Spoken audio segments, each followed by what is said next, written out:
Assalamualaikum warahmatullahi wabarakatuh. Ketemu lagi dengan saya Bidan Biwin. Kali ini saya akan memberikan trik untuk biar pelanggan untuk toko obat atau apotek usaha kita itu banyak pelanggannya. Yang pertama ya, trik-triknya yang pertama kita harus ramah kepada pelanggan. Dalam arti ramah kepada pelanggan, jadi pelanggan yang datang itu kita anggap seperti teman, saudara. Jadi ketika ada pelanggan yang datang, tanya tentang apa, kita harus meresponnya dengan baik ya. Yang pertama ramah, dan yang kedua kelengkapan obatnya nih teman-teman. Jadi obatnya itu harus lengkap. Jadi pelanggan yang datang ke sini itu tidak merasakan kecewa karena begitu dia datang terus ternyata obatnya nggak ada. Jadi lebih baik kita harus sedikit ya tapi lengkap.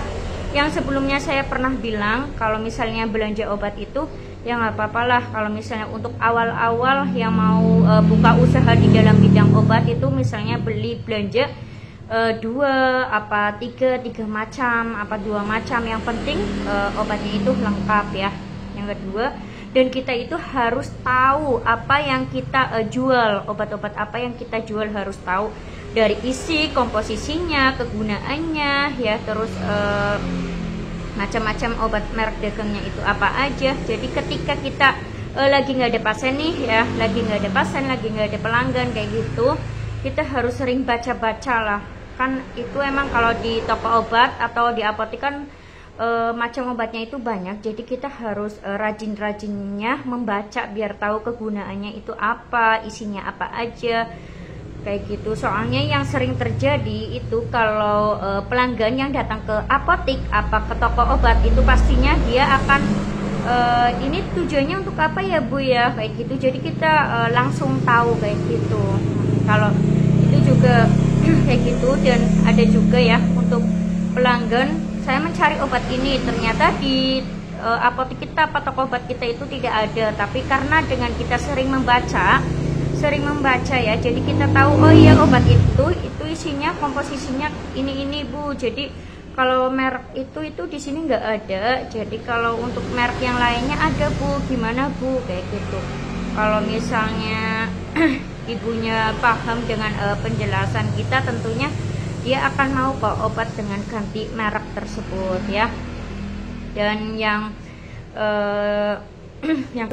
jangan mencari keuntungan yang tinggi, kita harus mencari keuntungan laba yang sedikit aja teman-teman, biar kita itu usahanya itu lancar ya, lancar walaupun labanya sedikit tapi usaha kita itu lancar, daripada ambil keuntungannya besar tapi tidak lancar ya teman-teman.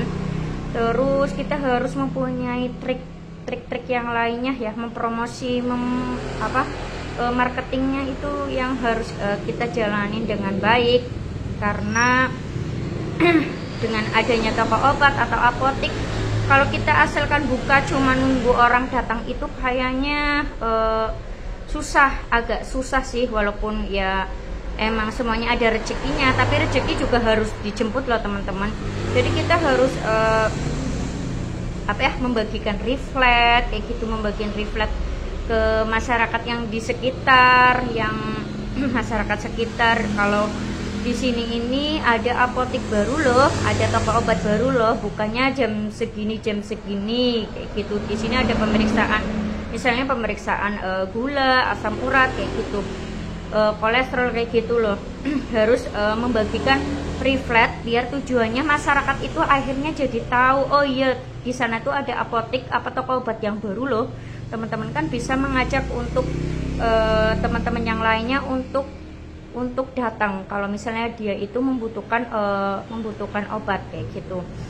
Terus waktunya juga harus konsekuen. Jadi kalau misalnya buka dari jam 7 sampai jam 9 malam ya harus buka kayak gitu. Terus untuk waktu liburnya kapan, jadi biar pelanggan itu tahu benar-benar waktunya. Jadi waktu itu harus benar-benar konsekuen ya teman-teman. Terus trik yang lainnya itu selain pembagian leaflet juga ada hadiah juga ya. Saya namainnya hadiah untuk pelanggan kita yang selalu datang. Ya nggak harus pelanggan kita selalu datang sih, maksudnya yang semua pelanggan, berupa misalnya nih ada pemeriksaan gratis, misalnya setiap hari apa 2 bulan sekali, apa 3 bulan sekali, misalnya pemeriksaan gulanya, gula asam urat kayak gitu dalam beberapa bulan sekali lah kayak gitu. Itu ada pemeriksaan gratis sekali-kali untuk bersodakoh juga untuk masyarakat kita.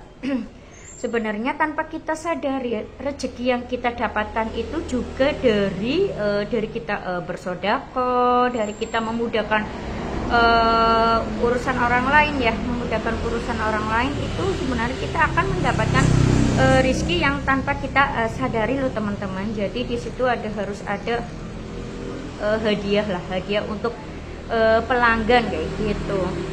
Terus kalau bisa dikasih tuh minuman misalnya aqua, permen, roti. Jadi ketika ada pelanggan yang datang itu, oh iya bu, monggo bu, barangkali lagi milih-milih ininya ya, obat-obatnya, milih susu apa itu bisa, oh monggo dulu bu, diminum dulu kayak gitu. Jadi harus ada benar-benar trik yang trik-triknya bila kita itu mau usaha ya, mau buka usaha. Jadi nggak cuman kita itu diem aja nunggu konsumen datang ya, itu agak lama, tapi kita harus menjemput rezeki kita. Semoga konten kali ini bisa bermanfaat untuk semuanya yang mau buka usaha teman-teman. Tentunya harus diiringi dengan berdoa kepada Allah Subhanahu wa Ta'ala. Itu yang pertama sih ya. Yang pertama, biar rezeki kita itu halal ya, halal dan berkah. Amin. Assalamualaikum warahmatullahi wabarakatuh.